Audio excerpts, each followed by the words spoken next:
Ahead on Friday at Al-Aqsa Mosque, the site where it stands is highly sensitive, sacred for both Muslims and Jews.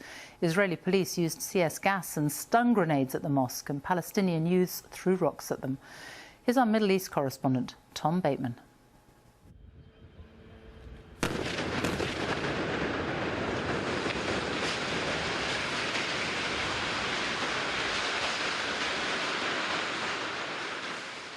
The world's asking if the region's on the brink of war.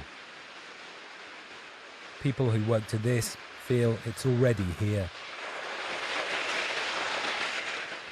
Palestinians in Gaza face the fiercest Israeli bombardment since the last all-out conflict. Israel says it's going after militant leaders. Some were killed in their homes. But civilians died in this strike, say Palestinian health officials. In Gaza, a territory under blockade, grief quickly turns to anger.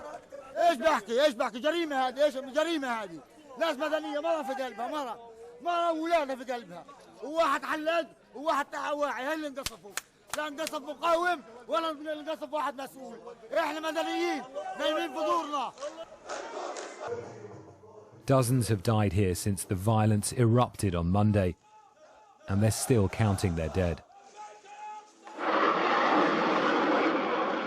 Rocket fire from Gaza has continued deep into Israel, and the sirens are near non-stop in towns close by.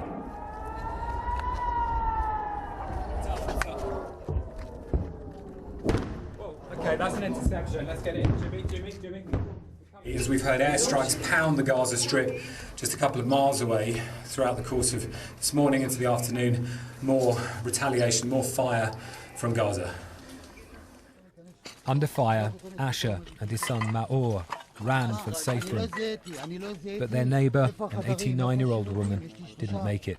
She's seriously injured. Her carer died in the strike.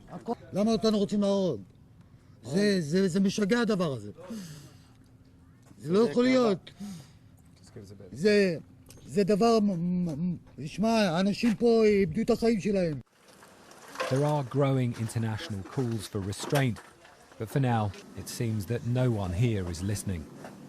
It is the intensity of these attacks that has led both sides to say they will step up their strikes in retaliation. A descent into much further violence seems inevitable. More rockets are shot down in Israel's skies.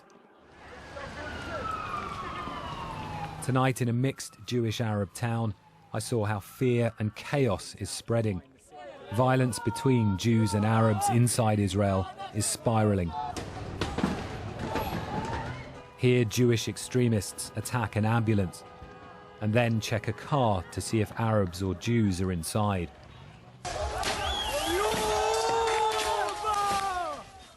Along the coast, a popular Arab restaurant comes under attack.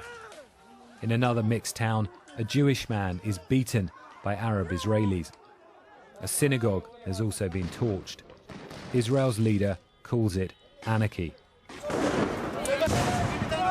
A wave of anger that started in Jerusalem has spilled out to the occupied territories and into Israel itself. The country's engulfed in multiple flashpoints. It may be too late to contain it now. The conflict between Israelis and Palestinians hasn't made headlines in recent years, but it's been a tinderbox waiting to explode.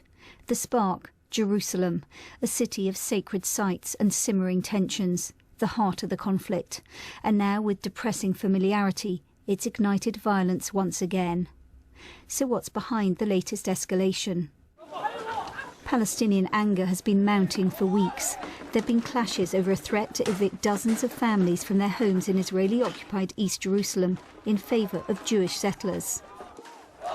There's also been trouble between Israeli police and Palestinians infuriated by restrictions on them gathering at the entrance to the old city at sunset.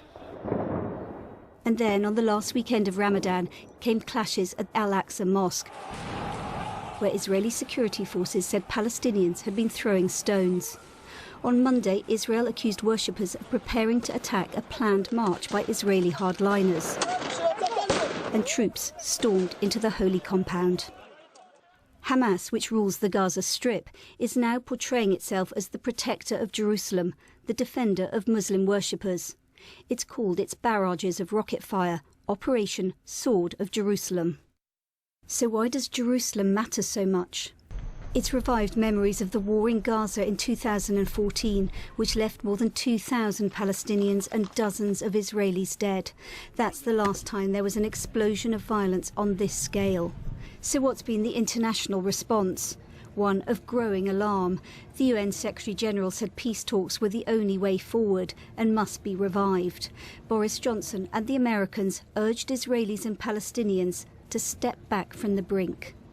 We believe Palestinians and Israelis equally deserve to live with safety and security.